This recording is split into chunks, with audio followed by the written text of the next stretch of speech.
Welcome back to Kiwi Bred. We head to Westbury Stud now for the first time this series and talk to Russell Warwick about Makfi, who is in his second Southern Hemisphere season.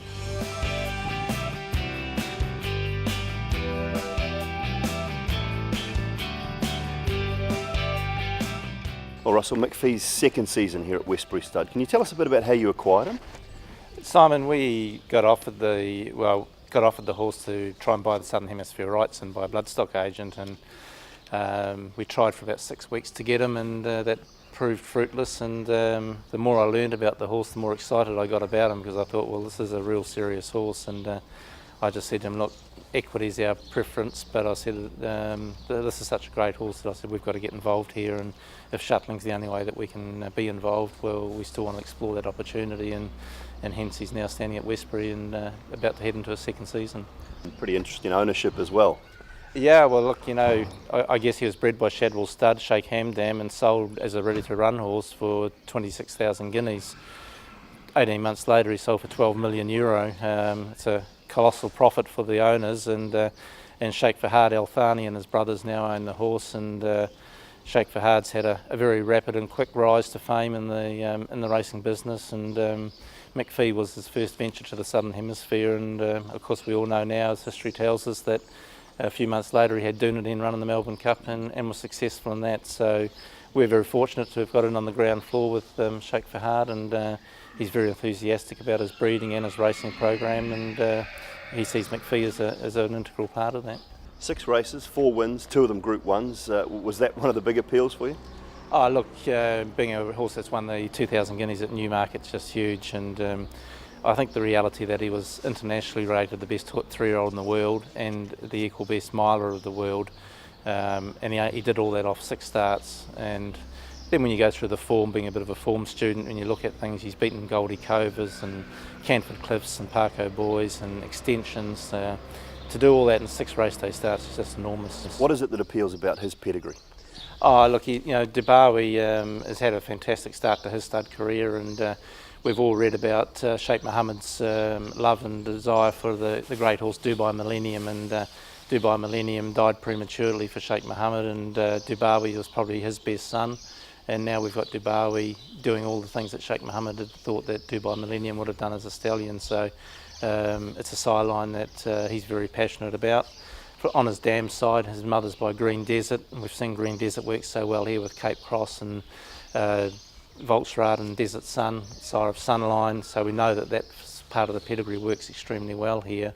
And then he comes from a very, very strong pedigree, black type pedigree. His dam, Doull, is a half-sister to Al Harth, and he's a Group 1 winning horse and very good sire in his own right. So he ticks all the boxes. He's got a stallion pedigree, he's a very good conformed horse, and he's got an impeccable race performance. So those are probably the 3 main criteria that we look for as a stud looking for a potential stallion.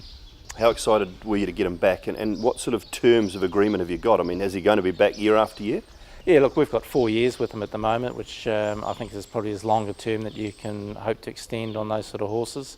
Probably one of the comforts that we get that he's not owned by a Darley or a Coolmore, and so at this stage Sheikh Fahad doesn't have a property of his own in the Southern Hemisphere, and I'm guessing if the horse is successful there'll be no reason to suspect that he would want to be moving him anywhere. So we're looking forward some longevity with the horse, and hence we're going to get right behind him, give him every opportunity. How well was he received last year? To be fair, it was good, but not sensational. Probably thought he would have covered 100 mares, he covered 85, but what he lacked for in numbers he made up for in quality, and some of the very best breeders in New Zealand and the very best race mares in New Zealand, the likes of Giovanna and Sushiant and Tapaldu and Ever Swindell and Illuminates, and he's got 2 half-sisters, the Golden Slipper winners. Just an absolute dream book of mares from a quality perspective. So not really disappointed on the numbers, knowing that we've got the quality, but already this year people are now aware of the horse and have seen him. He's well ahead of this year where he was last year, and I'm sure he's going to cover at least 100 mares this year. How's he settled in at the stud compared to last year? he's really grown up this year. Last year he was a bit of not a boy, but he just come out and he was immature and didn't know much about where he was going.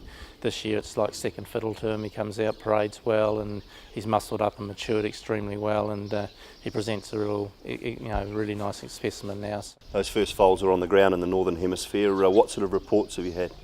I saw a few when I was up there earlier in the year, and they said they've just got better. So there's a few photos on our website of some of them, and they are really, really good foals. Athletic and muscular, and very much like the horse himself. And we've just had the first one born in New Zealand just recently, and we're happy that that's sort of stacked up exactly the same in the same mould. He is the most expensive first season sire to stand in New Zealand. Did that worry you at all? Not really. Look, I know it's hard times, but this horse has covered 150 mares in his first 2 years in Europe at 25,000 sterling, and had the best breeders in the world go to him, like the Aga Khan and Juddmonte and some of the best breeders available. So it just tells you a little bit about the quality of the horse. And I think if we'd gone to Australia, he would have been standing for a lot more than 27,500 Kiwis. So I think if we want to attract these horses to New Zealand, we've got to be prepared to pay those sort of service fees. And particularly in light of the competition that we get in Australia and the imported horses that they get there, I think it's really important for us to be able to recognise these horses here and give them the support that they need.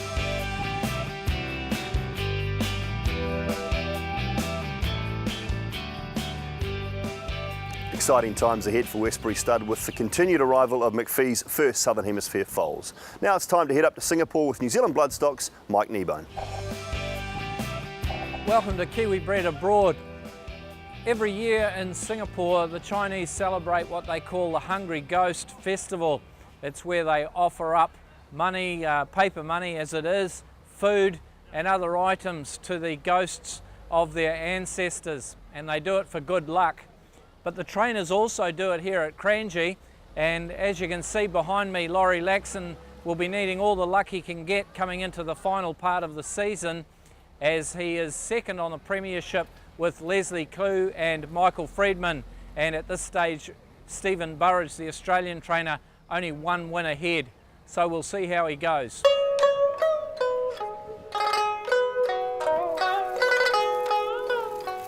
Laurie, I know you take all the Chinese customs very seriously.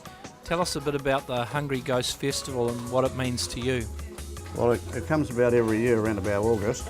It's all to do with the Chinese calendar, and it's when the ancestors come back to the house or the business or some place, and it's called a Hungry Ghost, and so they feed them and they burn the joss sticks and they burn the money, so they got plenty of money, and all the stuff goes up in smoke for the ghost. And then after about a month, at the end of the Hungry Ghost period, we do the same thing again, but not quite as elaborate. And because you must feed them and give them some money and make them feel comfortable when they go away. And it's a traditional Chinese thing, and I've done it most of the time I've been here. Put out offerings for them, and the Chinese people, they take prayer, and it's quite a traditional thing in this part of the world. Laurie, do many other trainers celebrate the Hungry Ghost that you know of? Only the ones that don't get many winners. If you want a lot of winners, you've got to go along with it. I believe in that sort of thing. All the feng shui that goes with it, and after all, we're living in a Chinese dominant country. I think we'll go along with it because there's a lot we don't know. The Chinese have been around for a lot longer than us people, thousands of years, so I don't disbelieve it. You're coming up to your 7th premiership win, hopefully. Your second equal at the moment with Mike Friedman and Leslie Klugh, both on 47 wins as well, and Stevie Burridge is on 48 wins. Do you think this could make all the difference? Yeah, well, I hope they don't feed the Hungry Ghost, but I know Leslie Klugh will for a start, and the others can't afford not to. Well, it'll be interesting to see how the Laurie Laxon stable performs over the next few months. There's a number of stables throughout Kranji that are also performing the same offerings to the Hungry Ghosts here in Asia and throughout Singapore today. So we'll see how we go. But in the meantime, from the super talented and supernatural stables of Laurie Laxon, we'll see you next time.